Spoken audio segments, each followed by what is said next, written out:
غزوہ خیبر، محرم 7 ہجری۔ محرم 7 ہجری میں رسول اللہ صلی اللہ علیہ وسلم نے خیبر کا قصد فرمایا۔ اس موقع پر ان لوگوں نے بھی اجازت چاہی جو حدیبیہ میں پیچھے رہ گئے تھے۔ آپ صلی اللہ علیہ وسلم نے اعلان فرمایا، میرے ساتھ وہی آدمی روانہ ہو جسے جہاد کی خواہش ہے۔ رہا مال غنیمت تو اس میں سے کچھ نہ ملے گا، یعنی مال غنیمت اس وقت اگر ہاتھ آیا بھی تو صرف ان کو ملے گا جو حدیبیہ میں شریک تھے، ایکسٹرا لوگوں کو نہیں ملے گا۔ نتیجہ یہ ہوا کہ بیت رضوان والے 1400 افراد کے سوا کوئی نہ نکلا۔ یہ بھی ایک ٹیسٹ تھا۔ رسول اللہ صلی اللہ علیہ وسلم نے خیبر کا رخ کیوں کیا؟ وہاں سے تو کوئی حملہ آور نہیں آئے تھے، آپ اقدام کر رہے ہیں جنگ کا۔ بنیادی طور پر یہود ہر موقع پر مکہ کے قریش سے مل کر سازشیں کرتے تھے۔ یہود کی ترغیب پر ہی قریش نے مدینہ کے خلاف وہ حملہ کیا تھا جس کو غزوہ احزاب کہا جاتا ہے۔ اب معاہدہ حدیبیہ کے بعد قریش تو اس بات کے پابند ہو گئے کہ وہ جنگ نہیں کریں گے، خود جنگ کرنے نہیں آئیں گے اور نہ کسی اور کی مدد کریں گے۔ تو اس طرح حدیبیہ نے بیسیکلی یہود اور قریش کو باہم کاٹ دیا۔ اب رسول اللہ صلی اللہ علیہ وسلم نے منصوبہ بنایا کہ آگے بڑھ کر یہود کی طاقت کو توڑیں تاکہ وہ مسلمانوں کے خلاف صف آرا نہ ہو سکے۔ ایک طرف اگر سیکیور ہوا تو دوسری طرف کو انسیکیور نہیں چھوڑنا، اور اس طرح اسلام کی دعوت جو ہے وہ آگے پھیل سکے، دور دور تک پہنچ سکے۔ اس لیے حضور صلی اللہ علیہ وسلم نے پھر محرم 7 ہجری میں خیبر کے یہود کی طرف رخ کیا۔ آپ صلی اللہ علیہ وسلم نے مدینے کا انتظام سبا بن عرفہ غفاری کو سونپا، پھر خیبر جانے والے معروف کاروانی راستے پر چل پڑے، یعنی جو مین ہائی وے تھی۔ تقریباً آدھا راستہ طے کر لینے کے بعد آپ نے ایک دوسرا راستہ منتخب فرمایا، راستہ تبدیل کر دیا، جو ملک شام کی جانب سے خیبر پہنچتا تھا، یعنی ڈائریکٹ شارٹ کٹ لینے کے بجائے دوسری طرف سے آ رہے تھے۔ مقصد یہ تھا کہ اس طرح یہودیوں کے ملک شام بھاگنے کا راستہ بند کر دیں۔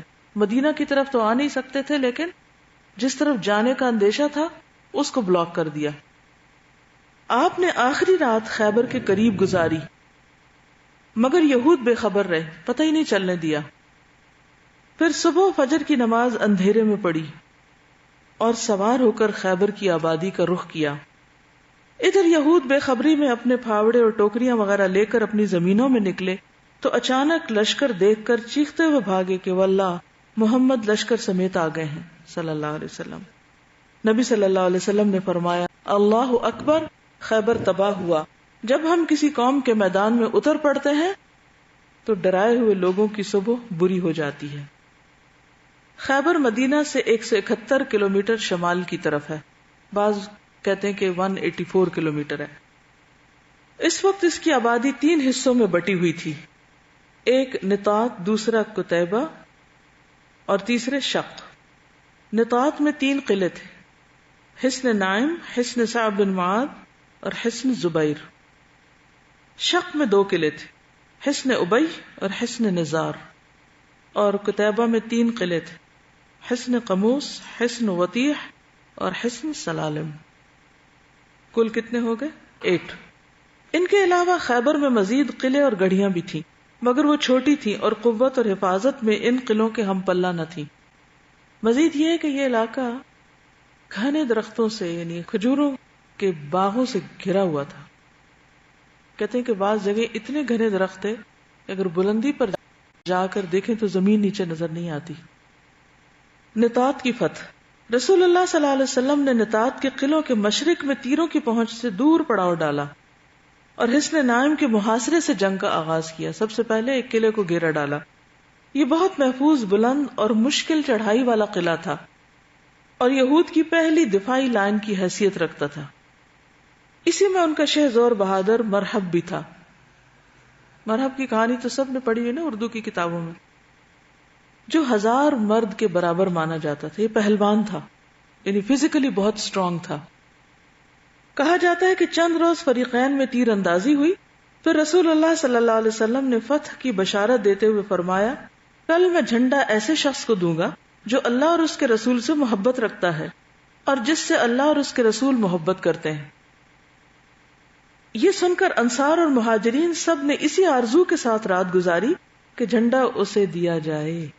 صبح ہوئی تو آپ صلی اللہ علیہ وسلم نے فرمایا این علی، علی کہاں ہے؟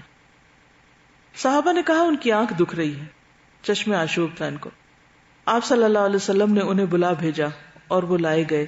آپ نے ان کی آنکھوں میں لعاب دہن لگایا اور دعا فرمائی. وہ اس طرح شفا یاب ہو گئے گویا انہیں کوئی تکلیف ہی نہ تھی. پھر انہیں جھنڈا دیا اور فرمایا جنگ سے پہلے انہیں اسلام کی دعوت دو.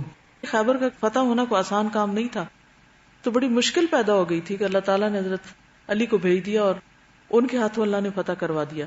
راوی کہتے ہیں کہ حضرت علی کچھ دیر ٹھہرے، یہ باتیں سنی، آپ کی نصیحتیں قبول کی، کچھ چلے، پھر ٹھہر گئے، کسی کی طرف توجہ نہیں کی. پھر بلند آواز سے بولے اے اللہ کے رسول، میں لوگوں سے کس بات پر قتال کروں؟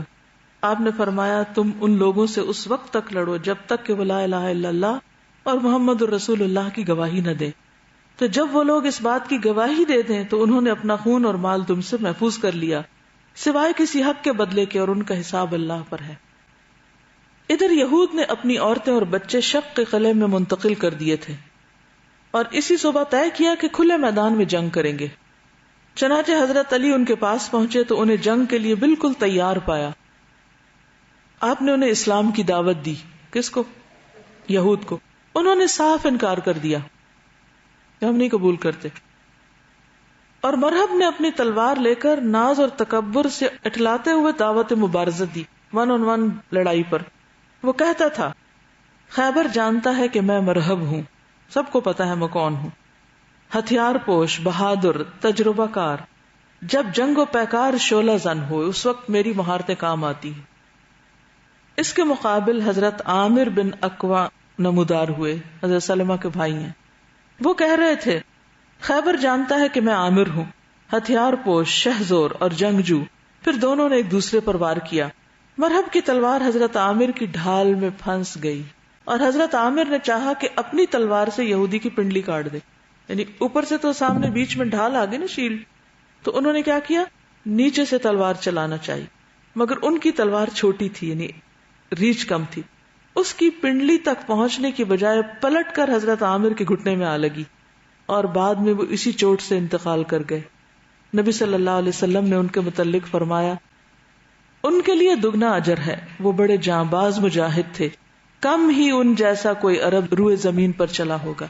اسی لیے تو مرہب کے مقابلے میں پہلے ان کو کیا گیا. اور آپ نے یہ بات 2 انگلیوں کے اشارے سے بھی فرمائی، نہیں صرف زبان سے نہیں، ایکشن سے بھی بتائی کہ دگنا اجر. اب مرہب کے مد مقابل حضرت علی نکلے. وہ رجز کہہ رہے تھے. رجز وہ شعر ہوتے ہیں جو جنگ کے موقع پر پڑے جاتے ہیں. میں وہ شخص ہوں کہ میری ماں نے میرا نام حیدر رکھا ہے. حیدر عربی میں شیر کو کہتے ہیں، لائن. جنگل کے شیر کی طرح خوفناک، کریہ المنظرہ. میں انہیں سعی کے بدلے نیزے کی ناپ پوری کروں گا. اس کے بعد مرہب کے سر پر ایسی تلوار ماری کہ وہیں ڈھیر ہو گیا. پھر مرہب کے بھائی یاسر نے نکل کر دعوت مبارزت دی. اس کے مقابل زبیر بن عوام نمودار ہوئے اور اسے اس کے بھائی کے پاس پہنچا دیا. کہاں؟ مار دیا.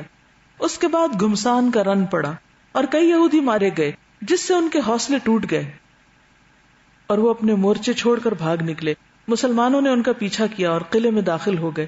یہود نے بھاگ کر اس سے متصل حصن الصعب میں مورچہ بندی کی. مسلمانوں کو حصن نائم میں بہت سا غلہ، کھجور اور ہتھیار ہاتھ آئے. آپ دیکھیے کتنا سخت مقابلہ، ایک کے بعد ایک قلعہ ہے آگے.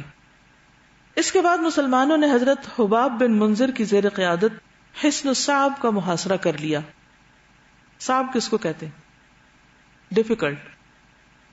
یہ محاصرہ 3 دن جاری رہا. تیسرے روز رسول اللہ صلی اللہ علیہ وسلم نے فتح اور غنیمت کی دعا کی. پھر مسلمانوں کو حملے کی دعوت دی. مسلمانوں نے شدت سے حملہ کیا. جنگ اور مبارزت پیش آئی اور گھمسان کا رن پڑا جو یہود کی شکست پر ختم ہوا اور مسلمانوں نے سورج ڈوبنے سے پہلے قلعہ فتح کر لیا. یہاں غنیمت میں بہت سا غلہ ہاتھ آیا. اس قلعے میں سب سے زیادہ خوراک اور چربی تھی. اور یہ مسلمانوں کے لیے سب سے زیادہ کارآمد قلعہ تھا۔ مسلمان اس سے پہلے سخت بھوک کا شکار تھے، چنانچہ بہت سے لوگوں نے گدھے ذبح کر دیے، لیکن رسول اللہ صلی اللہ علیہ وسلم نے ان کا گوشت کھانے سے منع کر دیا۔ چنانچہ آپ کے حکم سے ہانڈیاں جو آگ پر چڑھی ہوئی تھیں اور جن میں یہ گوشت پک رہا تھا الٹ دی گئی۔ اس سے پتہ چلتا ہے کہ حلال حرام کے معاملے میں صحابہ کتنے کانشس تھے۔ یہود نے یہاں سے بھاگ کر قلعۃ الزبیر میں پناہ لی اور وہاں قلعہ بند ہو گئے۔ یہ نطاط کا تیسرا اور آخری قلعہ تھا۔ مسلمانوں نے آگے بڑھ کر اس کا بھی محاصرہ کر لیا۔ چوتھے دن ایک یہودی نے آ کر پانی کی بعض نالیوں کی نشاندہی کر دی جس سے یہود پانی لیا کرتے تھے، چنانچہ مسلمانوں نے یہ نالیاں کاٹ دی، یعنی پانی کے پائپ کاٹ دیے۔ اس پر یہود نے باہر نکل کر سخت لڑائی کی، لیکن شکست کھا کر شق کی جانب پسپا ہو گئے اور حصن ابئی میں قلعہ بندی اختیار کر لی۔ ایک کے بعد ایک مرحلہ۔ شق فتح، مسلمانوں نے پیچھا کر کے وہاں بھی ان کا محاصرہ کر لیا، چنانچہ وہ نہایت سخت لڑائی کے لیے تیار ہو کر نکلے۔ ان کے ایک بہادر نے نکل کر دعوت مبارزت دی۔ کیا مطلب ہوتا ہے؟ 1-on-1 بیس پر، اور مارا گیا۔ پھر دوسرا نکلا، وہ بھی مارا گیا۔ اسے حضرت ابو دوجانہ سماک ابن خرشہ انصاری نے قتل کیا، اور اسے قتل کرتے ہی وہ تیزی سے قلعے میں گھسے اور ان کے ساتھ ہی مسلمان بھی گھس گئے۔ کچھ دیر قلعے کے اندر لڑائی ہوئی، پھر یہود نے راہ فرار اختیار کی اور اس علاقے کے دوسرے اور آخری قلعے حصن نزار میں قلعہ بند ہو گئے۔ مسلمانوں نے حصن ابئی میں بہت سا سامان، بھیڑ بکریاں اور غلہ لیا، یعنی اس وقت ان کے ہاتھ آیا۔ اس کے بعد مسلمانوں نے آگے بڑھ کر حصن نزار کا محاصرہ کر لیا، مگر یہ پہاڑ کی چوٹی پر تھا جہاں پہنچنے کی کوئی سبیل نہ تھی، اور یہاں یہود نے اپنی حفاظت کا بڑا سخت انتظام کیا تھا۔ انہیں یقین تھا کہ اس میں مسلمان داخل نہیں ہو سکتے، اس لیے اس میں عورتوں اور بچوں سمیت قیام کیا، تیر اور پتھر برسا برسا کر سخت ترین جوابی کاروائی کی۔ جواب میں مسلمانوں نے منجنیق نصب کیا۔ منجنیق کیا ہوتی؟ پتھر کے گولے پھینکنے والی، تو گن مشین کہہ لیں، جس سے ان کے دلوں پر رعب چھا گیا اور وہ کوئی قابل ذکر سختی جھیلے بغیر قتیبہ کے علاقے کی طرف بھاگ نکلے۔ مسلمانوں نے اس قلعے میں تانبے اور مٹی کے برتن پائے۔ رسول اللہ صلی اللہ علیہ وسلم نے فرمایا، اغسلوہا وطبخوا فیہا، انہیں دھو لو اور ان میں پکا لو۔ اہل کتاب کے برتنوں کو دھو کر استعمال کیا جا سکتا ہے۔ قتیبہ کی فتح۔ اس کے بعد مسلمان قلعہ قموس کی طرف بڑھے۔ یہ قتیبہ کا پہلا قلعہ تھا۔ 14 دن یا 20 دن تک اس کا محاصرہ جاری رکھا۔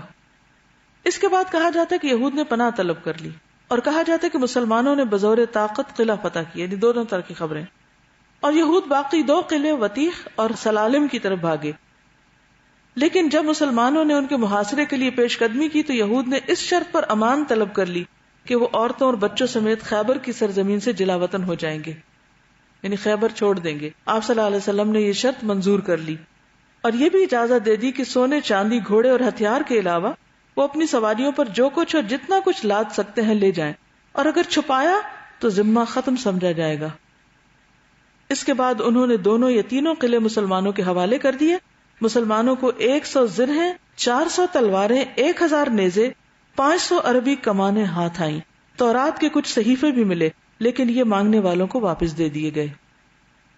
کنانہ بن ابو الحقیق اور اس کے بھائی نے بدعہدی کی اور بہت سا سونا، چاندی اور جواہرات چھپا دیے، لہٰذا ان سے ذمہ ختم ہو گیا اور بدعہدی کی سزا میں ان دونوں کو قتل کیا گیا۔ حیی ابن اخطب کی صاحبزادی حضرت صفیہ کنانہ کے نکاح میں تھی، انہیں قیدیوں میں شامل کر لیا گیا۔ فریقین کے مقتولین۔ اس غزوے میں کل 93 یہودی مارے گئے اور مسلمان شہداء کی تعداد 15، 16 یا 18 تھی۔ حضرت موسیٰ اشعری کہتے ہیں کہ جب رسول اللہ صلی اللہ علیہ وسلم غزوہ خیبر کے لیے نکلے تو لوگ ایک وادی پر پہنچ کر بلند آواز سے تکبیر کہنے لگے، اللہ اکبر، اللہ اکبر، لا الہ الا اللہ، اوپر چڑھ کے۔ رسول اللہ صلی اللہ علیہ وسلم نے فرمایا، اپنی جانوں پہ رحم کرو، تم کسی بہرے یا غیر موجود شخص کو نہیں پکار رہے، جسے تم پکار رہے ہو وہ سب سے زیادہ سننے والا اور بہت قریب ہے، اور وہ تمہارے ساتھ ہے۔ میں رسول اللہ صلی اللہ علیہ وسلم کی سواری کے پیچھے تھا، میں نے جب لا حول ولا قوت الا باللہ کہا تو آپ نے سن لیا۔ آپ نے مجھ سے فرمایا، اے عبداللہ بن قیس۔ میں نے کہا، لبیک یا رسول اللہ۔ آپ نے فرمایا، کیا میں تمہیں ایک ایسا کلمہ نہ بتاؤں جو جنت کے خزانوں میں سے ایک خزانہ ہے؟ میں نے عرض کیا ضرور بتائیے یا رسول اللہ، میرے ماں باپ آپ پہ قربان۔ آپ صلی اللہ علیہ وسلم نے فرمایا لا حول ولا قوت الا باللہ۔ آپ جہاں جہاں جا رہے ہیں راستے میں ہی آپ تعلیم دے رہے ہیں، راستے میں ہی تربیت کر رہے ہیں،